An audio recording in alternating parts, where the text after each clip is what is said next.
Kehusyukan dalam sholat merupakan kesempurnaan dalam ibadah setiap umat muslim. Namun, tak sedikit dari kita sulit mencapai kehusyukan dalam sholat karena berbagai faktor, salah satunya gangguan setan. Setan akan selalu menggoda dan menyesatkan manusia sampai hari kiamat, sekalipun saat umat muslim menunaikan sholat. Sholat merupakan amal yang paling pertama dihisab di hari kiamat. Oleh karena itu, setiap umat Islam wajib hukumnya menunaikan sholat 5 waktu. Namun, sholat tak hanya sekadar dilaksanakan begitu saja, bukan menggugurkan kewajiban. Umat Islam dituntut sebisa mungkin mendirikan salat dengan khusyuk. Khusyuk dalam salat ketika seseorang ikhlas beribadah karena Allah. Terdapat 6 golongan orang yang salatnya tidak khusyuk karena diganggu setan. Mereka adalah sebagai berikut. 1. Orang yang tidak fokus pada salat. Tidak fokus saat melaksanakan salat menjadi salah satu pertanda bahwa setan sedang bersamanya. Tidak fokus saat salat terjadi ketika ada hal-hal yang mencuri perhatian kita saat salat. Misalnya hendon berdering, memikirkan kendaraan yang sedang diparkir karena takut hilang dan banyak lain sebagainya. Dalam sebuah hadis yang diriwayatkan oleh Aisyah radhiyallahu anha, ia berkata, "Saya bertanya kepada Rasulullah tentang hukum menengok ketika salat. Rasulullah Shallallahu Alaihi Wasallam menjawab itu adalah curian setan atas salah seorang hamba." Hadis riwayat Bukhari. 2. Orang yang salatnya tergesa-gesa.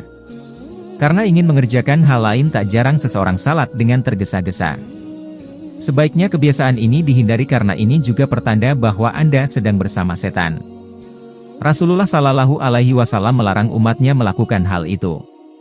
Dalam sebuah hadits Rasulullah Shallallahu Alaihi Wasallam bersabda, "Sejahat-jahat pencuri adalah yang mencuri dari salatnya." Para sahabat bertanya, "Wahai Rasulullah, bagaimana mencuri dari salat?"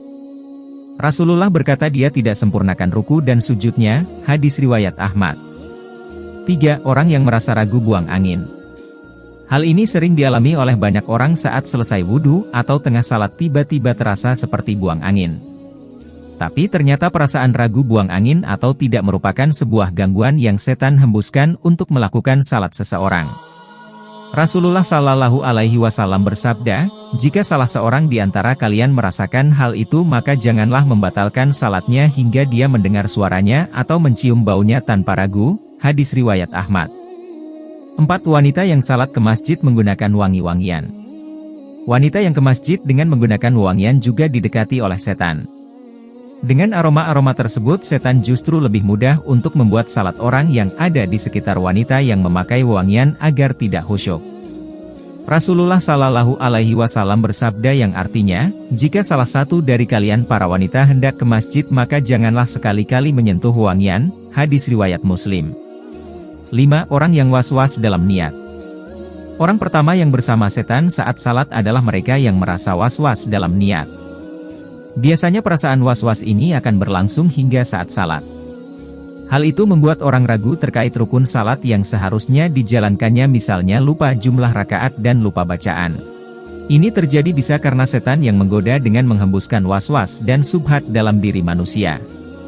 Sama halnya ketika setan menggoda Nabi Adam dan Siti Hawa untuk memakan buah huldi.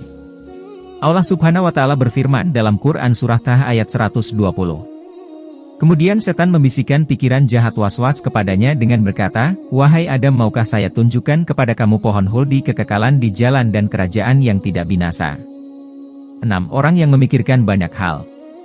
Seringkali ketika salat, sebagian dari kita mungkin teringat sesuatu hal. Setan tidak akan membiarkan manusia salat dengan khusyuk. Mereka dengan menghadirkan banyak pikiran di kepala manusia. Imam Hanafi semasa hidup didatangi seseorang yang lupa meletakkan sesuatu barang.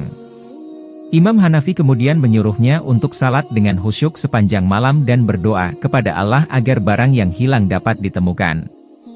Saat menjalankan perintah tersebut ternyata baru setengah malam saja orang yang kehilangan barang tadi bisa mengingat di mana ia meletakkan barangnya. Keesokan harinya, seseorang itu bertanya kepada Imam Hanafi mengapa demikian. Imam kemudian menjawab bahwa setan tidak akan senang apabila seorang hamba khusyuk dalam salatnya sehingga setan akan membuatnya mengingat apa yang ia lupakan. Itulah 6 tanda kamu diganggu setan saat sedang sholat. Semoga bermanfaat, wallahu alam.